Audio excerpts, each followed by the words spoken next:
ಹತ್ತಿಕ್ತಾ ಇದೆ, ಅಭಿವ್ಯಕ್ತಿ ಸ್ವಾತಂತ್ರ್ಯ ಹತ್ತಿಕ್ತಾ ಇದೆ, ಟಾರ್ಗೆಟ್ ಮಾಡ್ತಾ ಇದೆ ಅಂತ. ನೋಡಿ, ನಾನು ಸದನದಲ್ಲಿ ಕೂಡ ಸ್ಪಷ್ಟವಾಗಿ ಹೇಳಿದ್ದೇನೆ, ಇದನ್ನ ಯಾರಿಗೂ ಉದ್ದೇಶ ಇಟ್ಕೊಂಡು ನಾವು ಮಾಡಿಲ್ಲ. ಮತ್ತು ಯಾರು ಈ ದ್ವೇಷ ಭಾಷಣ ಅಂತೇಳಿ ನಾವೇನು ಕರಿತಾ ಇದ್ದೇವೆ, ಆ ಮಾತುಗಳನ್ನು ಯಾರು ಹಾಡ್ತಾರೆ ಅವರಿಗೆ ಮಾತ್ರ ಅದು ಅಪ್ಲೈ ಆಗುತ್ತೆ ವಿನ ಬೇರೆಯವರಿಗೆ ಆಗಲ್ಲ. ನಾವು ಕಾನೂನು ಗೌರವ ಕೊಡಬೇಕು.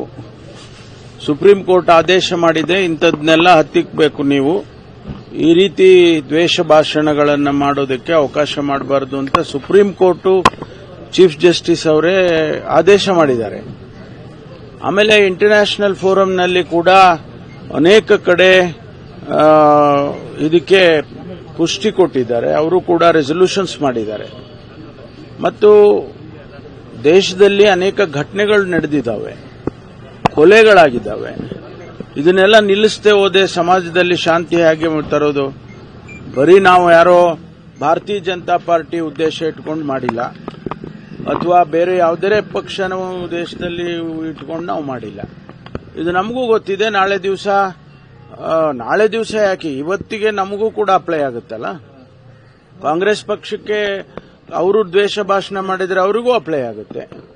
ಆದ್ರಿಂದ ಇವರು ಸುಮ್ಮನೆ ಇದರಲ್ಲಿ ರಾಜಕಾರಣ ಮಾಡೋದಕ್ಕೆ ಹೊರಟಿದ್ದಾರೆ ವಿನಃ ಬೇರೆ ಏನಿಲ್ಲ.